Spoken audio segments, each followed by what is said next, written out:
Hello everyone, আসসালামু আলাইকুম। আশা করি ভালো আছেন, সুস্থ আছেন।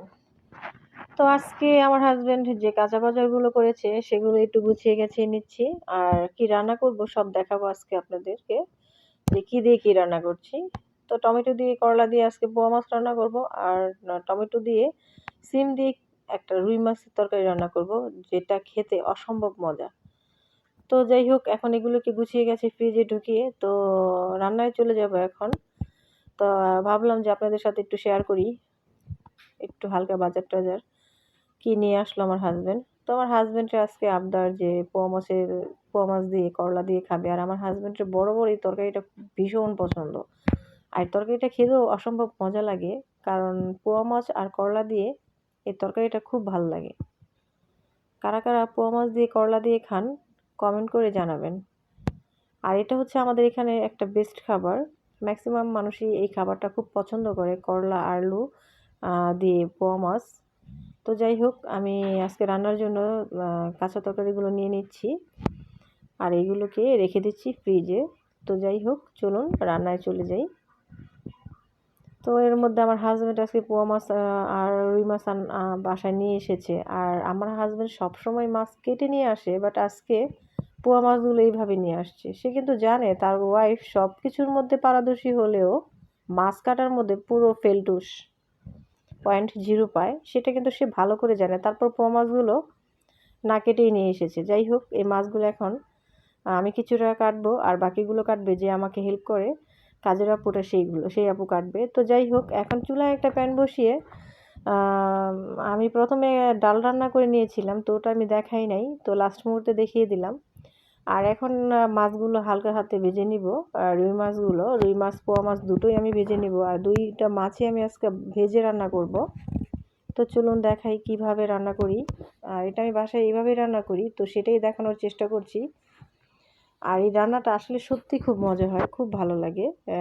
তো যাই হোক, রুই মাছগুলো হালকা হাতে ভেজে নিচ্ছি। আর আমার রুই মাছটাকে একটু হালকাই ভেজে নিতে হবে। তো যদি বেশি ড্রাই করে ভাজা হয় সেই মাছটা খেতে ভালো লাগে না। তো যদি তরকারির সাথে আমি মাছটা যখনই ভেজে রান্না করি, তো চেষ্টা করি একটু হালকাভাবেই ভাজার জন্য। তো এখানে 4-5 টুকরো আমি রান্না করব, আর বাকি 2-3 টুকরো আমি হালকাভাবে ফ্রাই করে রাখবো দুপুরে লাঞ্চে ভাতের সাথে খাওয়ার জন্য। তো যাই হোক, আমার মাছগুলো ভাজা হয়ে গেছে। এখন এগুলোকে এক এক করে উঠিয়ে নিচ্ছি, আর বাকিগুলো আমি একটু ভালোভাবে ভেজে নেব। যেহেতু এইগুলো আমি হালকা ভেজেছি, তাই এটাই উঠিয়ে নিব। আর বাকিগুলো আমি সুন্দরভাবে ভাজবো, যাতে ভিতরে কাঁচা না থাকে। তো এটাও আমার ভাজাও কমপ্লিট হয়ে গেছে। তো এইগুলোকে আমি এখন একটু উল্টে পাল্টিয়ে উঠিয়ে নিব। তো এই তো আমার ভাজাটা হয়ে গেছে। তো এগুলোকে আমি এখন উঠিয়ে নিব।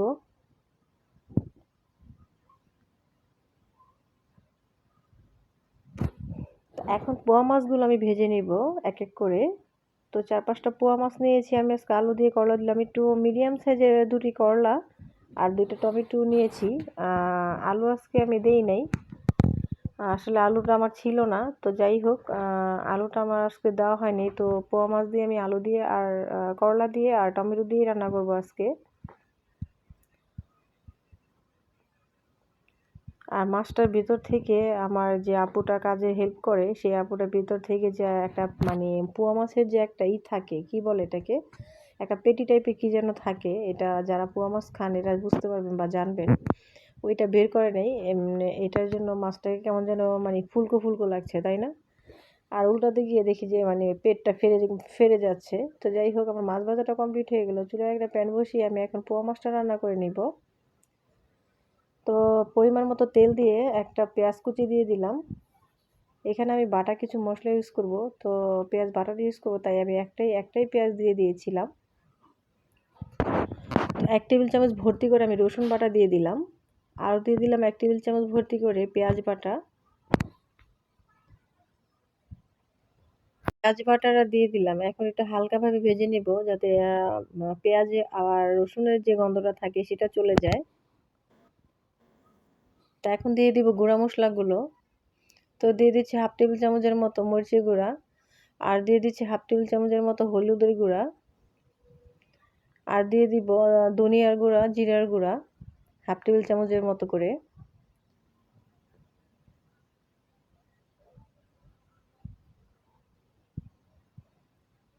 তো এইগুলোকে এখন একটু হালকাভাবে ভেজে নিব। ভেজে নেওয়ার পর একটু পানি দিয়ে আমি এটাকে একটু ভালোভাবে কষিয়ে নিব, যাতে রসুনের যে গন্ধটা আছে সেটা চলে যায়।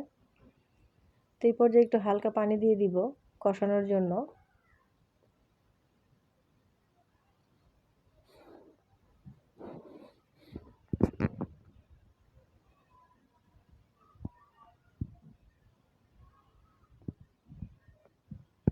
এই তো আমার কষানোটা কমপ্লিট হয়ে গেছে। তারপর আবার আমার মনে হচ্ছে যে রসুনের একটা গন্ধ আছে কাঁচা কাঁচা, সেই জন্য আমি আরেকটু ভালো করে কষিয়ে নিয়েছিলাম। তো যাই হোক, আমি যে করলাটা চিকন করে কেটে নিয়েছিলাম সেটা এখানে দিয়ে দিলাম, আর এটাকে নাড়াচাড়া দিয়ে একটু কষিয়ে নিব।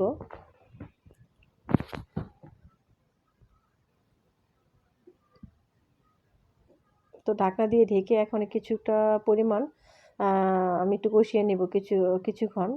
তো কষানো হয়ে গেলে কষানো হয়ে গেলে এখানে আমি টমেটো অ্যাড করে দিব। তো এখানে আমি একটা ঢাকনাটা উঠিয়ে আমি একটু নাড়াচাড়া দিচ্ছি।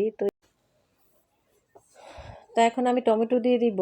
আর আমি 2টা বড় সাইজের টমেটো কেটে নিয়েছিলাম, আর এই টমেটোগুলো এখানে দিয়ে হালকা একটু ভেজে এখন মাছ আর পানি দিয়ে দিব। আসলে এই রান্নাটা খুবই সিম্পল আর সহজ। তো যাই হোক, এটা হয়তো বেশিরভাগ মানুষ আমাদের এই ক্যারানীগঞ্জের মানুষই খায় সম্ভবত।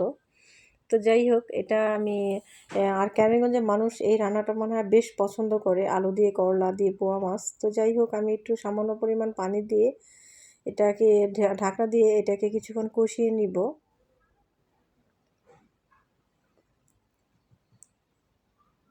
তো এই তো আমার কষানো হয়ে গেলে আমি ঢাকনাটা উঠিয়ে এখন আর একটু নাড়াচাড়া করে দিচ্ছি। তো নাড়াচাড়া করে দেওয়া হলে এখন পানি দিয়ে দিব পরিমাণ মতো। আর পানিটা আমি দিব, আর এই তরকারিটা আমি একটু মাখা মাখা করে রাখবো, বেশি ঝোল রাখবো না, আর একটু মাখা মাখা টাইপেরই হবে। তো যাই হোক, এখন আমি পোয়া মাছগুলো, যে মাছগুলো আমি ভেজে রেখেছিলাম সেই মাছগুলো এখানে দিয়ে দিব। তো মাছগুলো দিয়ে এখন রান্না করে নিব কিছুক্ষণ।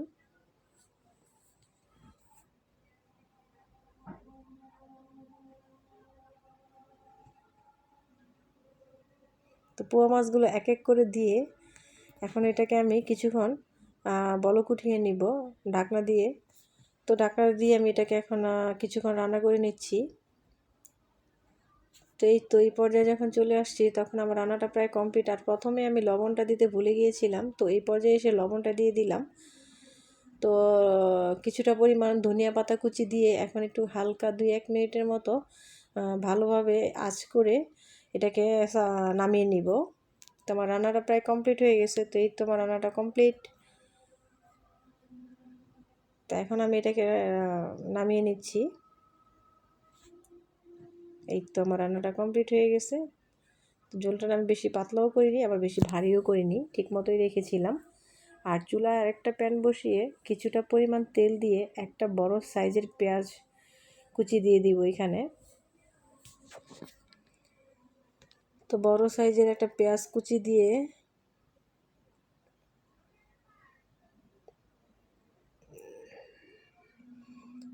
তো এটাকে হালকা একটু ভেজে নিচ্ছি। নেওয়ার পর এখানে আমি রসুন বাটা দিয়ে দিব, 1 টেবিল চামচ ভর্তি করে রসুন বাটা দিয়ে দিব। আর এটা রান্না করব আমি রুই মাছ দিয়ে, সিম টমেটো। তো যাই হোক, এখন আমি 1 টেবিল চামচ ভর্তি করে রসুন বাটা দিয়ে দিচ্ছি। আর এটাকেও আমি একটু ভালোভাবে ভেজে নিব, ভালোভাবে ভেজে নিব এটাকে। তো ভেজে নেওয়া হয়ে গেলে গুঁড়ো মশলাগুলো দিয়ে দিব।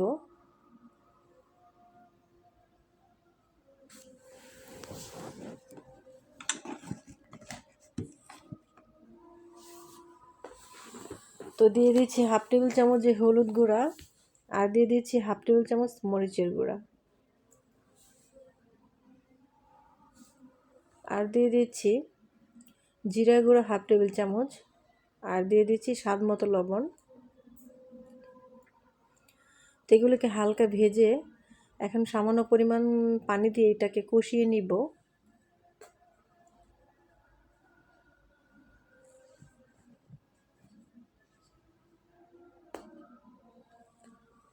তো এই তো মশলাটাকে ভালোভাবে কষিয়ে নিব এখন। আর এই রান্নাটা না খুবই মজার হয় আর খুবই ভালো লাগে রান্নাটা খেতে। আর শীতকালে শীতকালে বেশি মজা লাগে। ফুলকপি, আলু, সিম, টমেটো দিয়ে এই তরকারিটা অনেক মজা লাগে। তো আমার বেশি সবজি ছিল না, শুধু টমেটো আর সিমটাই ছিল, যার কারণে আমি দুটোই দিয়েছি। এখানে আপনার ইচ্ছা করলে আরও কয়েকটা সবজি অ্যাড করতে পারেন। তো যাই হোক, এখন আমি এটাকে ভালোভাবে একটু কষিয়ে নিব। তো ঢাকনা দিয়ে এটাকে আমি কিছুক্ষণ কষিয়ে নিলাম, আবার ঢাকনাটা উঠিয়ে হালকা নাড়াচাড়া করে দিব। এই তো আমার নাড়াচাড়া দিয়ে নিচ্ছি, আর এই আমার মশলাটা প্রায় কষানো হয়ে গেছে। তো এখন আমি দিয়ে দিব সামান্য পরিমাণ পানি, আর এই পানিটা দিয়ে ঢাকনা দিয়ে আরও কিছুক্ষণ কষিয়ে নিব।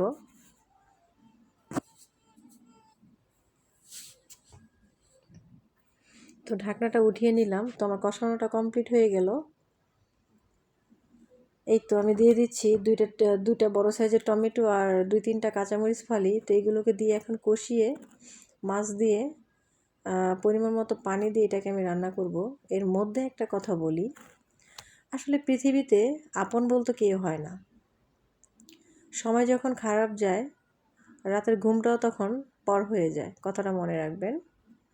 তো যাই হোক, আমি ঢাকনা দিয়ে এটাকে আরও কিছুক্ষণ কষিয়ে নিয়ে এখন নাড়াচাড়া দিয়ে আমি মাছগুলো দিয়ে দিচ্ছি। মাছগুলো দিয়ে আমি একটা নাড়াচাড়া করে নিব।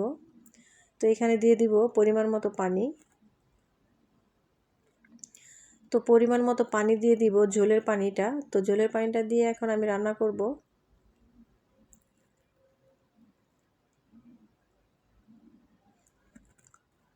তো এইটাও আমি তেমন একটা ঝোল পাতলা করব না, আবার একেবারে মাখা মাখাও করব না, সুন্দরভাবে ঝোলটাকে রাখবো। তো যাই হোক, এটাকে নাড়াচাড়া দিয়ে এখন ঢাকনা দিয়ে রান্না করব যতক্ষণ না পর্যন্ত তরকারিটা হয়ে না আসে। তো যাই হোক, এখন আমার মনে হয়েছিল পানিটা একটু কম হয়েছে, তার কারণে আমি আরেকটু পানি অ্যাড করে দিয়ে দিলাম।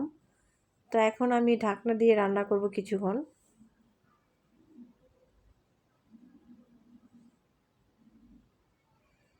এই তো ঢাকনাটা উঠিয়ে দেখিয়ে দিচ্ছি যে দেখেন আমার রান্নাটা প্রায় হয়ে আসছে। এখন আমি পরিমাণ মতো ধনিয়া পাতা কুচি দিয়ে দিলাম। তো ধনিয়া পাতা কুচি দিয়ে 2-1 মিনিটের মতো রান্না করে নিলেই আমার রান্নাটা কমপ্লিট। তো এই তো আমার রান্নাটা হয়ে গেছে। তো এটাকে আমি নামিয়ে দেখাবো যে আমার রান্নাটা কতটা সুন্দর হয়েছে। তারপর যতগুলো রান্না বান্না করার পরে যে হাঁড়ি পাতিলগুলো বের হয়, সেগুলোকে আমি মেজে ঘষে পরিষ্কার করে নিয়ে নিচ্ছি। তো এখানটা আমার তরকারি হচ্ছে, আর এখানটা আমি একটু মাজা ঘষা করছি। তো এই তো আপনাদের রান্নাটা আমার কমপ্লিট হয়ে গেল। আর আমার রান্নাটা যদি কারোর ভালো লেগে থাকে, তাহলে অবশ্যই একটা লাইক, একটা শেয়ার করবেন। তো যাই হোক, এই তো আজকে আমার রান্নাটা আমি নামিয়ে নিয়েছি, আর এর মধ্যে আমি এইগুলো হাঁড়ি পাতিল ধুয়ে কমপ্লিট করে ফেলেছি। তো এই তো আজকে এখানেই বিদায় নিচ্ছি। আল্লাহ হাফেজ।